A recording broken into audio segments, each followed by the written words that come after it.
बच्चों का व्यवहार उनके मानसिक स्वास्थ्य के संकेत देता है।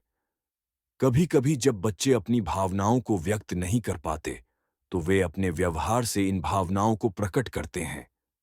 इसलिए अगर माता पिता इन बदलावों के प्रति सचेत रहें, तो इससे बहुत फर्क पड़ सकता है।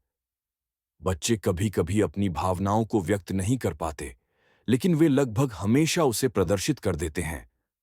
वयस्क अपने दुहक को शब्दों के माध्यम से व्यक्त करते हैं, लेकिन बच्चे इस दुहक को अपने व्यवहार के माध्यम से व्यक्त करते हैं। व्यवहार को ही अपनी भाषा बना लेते हैं। बच्चों के इस अस्पष्ट व्यवहार को समझना बच्चे के मानसिक और भावनात्मक स्वास्थ्य को बेहतर बनाने के लिए महत्वपूर्ण है। भावनात्मक तनाव की पहली भाषा व्यवहार है। मानसिक स्वास्थ्य स्टार्टअप लिसन की क्लिनिकल साइकोलॉजिस्ट सुष्मिता उपाध्याय के अनुसार, बच्चे हमेशा अपनी भावनात्मक चिंताओं को मौखिक रूप से व्यक्त नहीं करते हैं। इसलिए हम उनके व्यवहार के माध्यम से उनके विशिष्ट परिवर्तनों को समझ सकते हैं। वयस्कों से विपरीत, बच्चों में अक्सर अपनी भावनाओं को व्यक्त करने की आत्म जागरूकता का अभाव होता है। इसलिए उनके व्यवहार में बदलाव कभी-कभी सबसे महत्वपूर्ण प्रारंभिक संकेतक हो सकता है। चेतावनी के संकेत जिन पर ध्यान देना चाहिए। इसलिए उपाध्याय बच्चों में मानसिक परेशानी के कुछ व्यवहारिक संकेतों का हवाला देते हुए कहते हैं। मनोदशा में अचानक परिवर्तन, लगातार चिड़चिड़ापन, झूठा डर, नींद में गड़बड़ी, दोस्तों या गतिविधियों से दूर रहना और शैक्षणिक समस्याएं व्यवहारिक समस्याओं के निश्चित संकेतक हैं। छोटे बच्चों में ये बदलाव बार बार गुस्सा, चिड़चिड़ापन या बोलने या शौचालय जाने जैसे कौशल में कमी के रूप में प्रकट हो सकते हैं। दूसरी ओर, बड़े बच्चे और किशोर जोखिम लेने वाले व्यवहार, मादक द्रव्यों के सेवन या लगातार अवज्ञा के माध्यम से भावनात्मक उथल-पुथल का अनुभव कर सकते हैं। बच्चों को कभी-कभी चुनौतीपूर्ण घटनाओं को स्वीकार करने में कठिनाई होती है, जैसे कि माता-पिता का तलाक, घर बदलना या किसी प्रियजन की मृत्यु।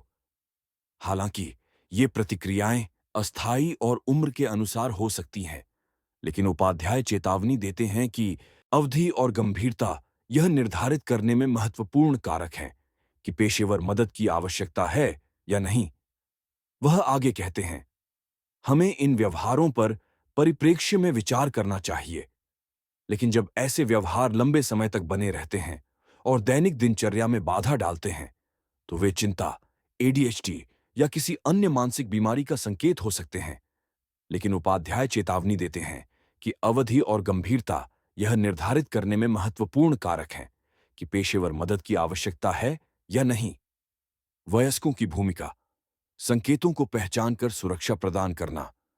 चाहे माता-पिता हों, शिक्षक हों या देखभाल करने वाले हों, वयस्क ही बच्चे की भावनात्मक सुरक्षा की पहली पंक्ति होते हैं।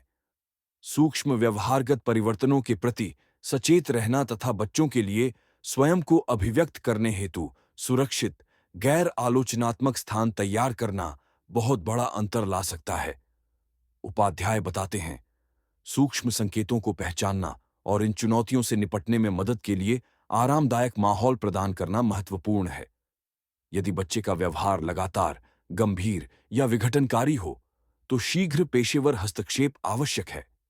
उपाध्याय सलाह देते हैं, एक बाल रोग विशेषज्ञ, स्कूल परामर्शदाता, नैदानिक मनोवैज्ञानिक या बाल मनोवैज्ञानिक बच्चे का मूल्यांकन कर सकते हैं और अगले कदम की सिफारिश कर सकते हैं, चाहे वह चिकित्सा हो, व्यवहार में बदलाव हो या अतिरिक्त मूल्यांकन हो। मानसिक स्वास्थ्य सहायता बच्चों को कठिन भावनाओं को समझने, उनसे निपटने का तरीका सीखने तथा संतुलन की भावना पुनः प्राप्त करने में मदद कर सकती है।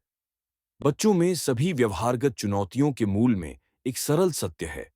यह व्यवहार अक्सर विद्रोह या चालाकी नहीं, बल्कि मदद की गुहार होती है। देखभाल करने वाले की भूमिका में किसी भी वयस्क के लिए यह समझना जरूरी है कि उनके कार्य बुरे व्यवहार को नहीं, बल्कि आंतरिक संघर्षों को दर्शाते हैं।